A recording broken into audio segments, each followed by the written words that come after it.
take this guy? Yeah, good luck. Monster Hunter 3 Ultimate is the slickest entry in the series to date, and it's an ideal introduction to the hugely enjoyable business of cooperative monster slaying. The basic premise is to venture out into the wilds, find one of these bad boys, kill it, and then make hats and swords out of its entrails, but there's a lot more to it than that. There are 12 weapons, hundreds of items, and more than 100 hours worth of quests, but it's the thrill of the chase and the addictive rush of hard-earned victory that will hook you in. 3 Ultimate has a few new monsters, a rearranged single-player experience, and a whole new multiplayer area. But the meat and bones of the game are the same as 2010's Monster Hunter Tri, with updated graphics on Wii U of course, and much better loading times. Whether you're playing on 3DS or Wii U, you're still getting the same experience, which is pretty remarkable in itself. You can transfer your save between the two platforms using a free app from the eStore. You can play online on Wii U, but not on 3DS. And if there's 4 of you in a room together, you can play locally with 3 handheld consoles and 1 Wii U, and the TV screen becomes an HD showcase for your battle. Monster Hunter really comes alive in multiplayer, so you'll want to coerce some friends into playing with you. Show them a few of this game's best battles though, and they won't need much persuasion.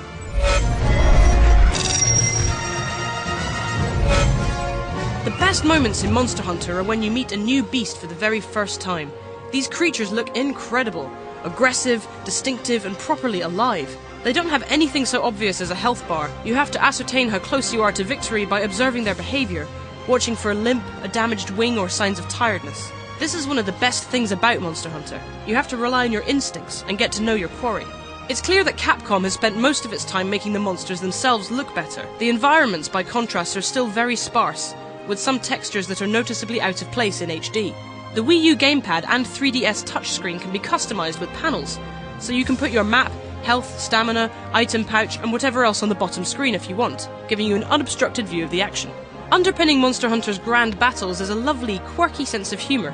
It's got eccentric gestures, ridiculous armour, talking cats that cook your dinner, a cheesy barbecuing minigame, and wittily translated dialogue. And the sight of your hunter haplessly sprinting away from a dragon before falling on their face still raises a smile 40 hours in. Monster Hunter's 12 different weapons are the key to its lasting appeal.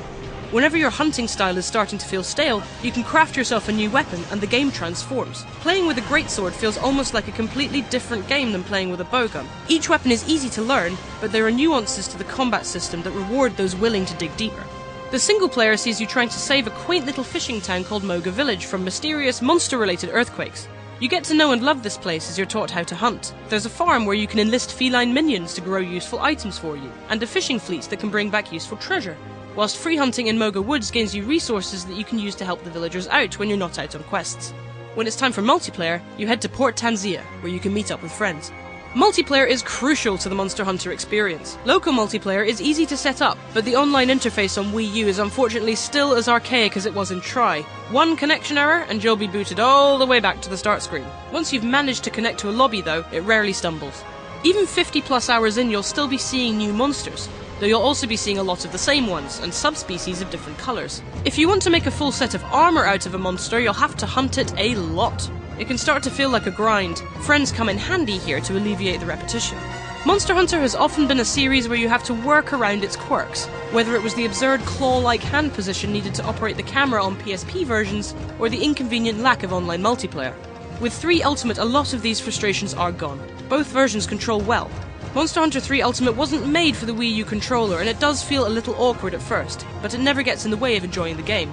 On DS, even without the CirclePad Pro attachment, controlling the camera using the touchscreen works surprisingly well. It's not quite perfect, but it's certainly a lot better than it ever was on the PSP. It's only noticeably clunky when you're fighting underwater. Target camera, meanwhile, lets you focus on large monsters, which is a godsend for newer players.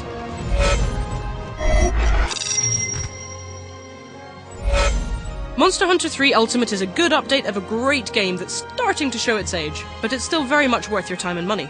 The monsters are stunning, the fights can be incomparably exhilarating, and the 3DS and Wii U connectivity is really impressive, even if the online infrastructure is still archaic. There's just enough new stuff for Monster Hunter addicts to get into, and if you've never dived into this complex and rewarding series before, this is the best opportunity yet. For everything else on Monster Hunter 3 Ultimate, stay with us on IGN.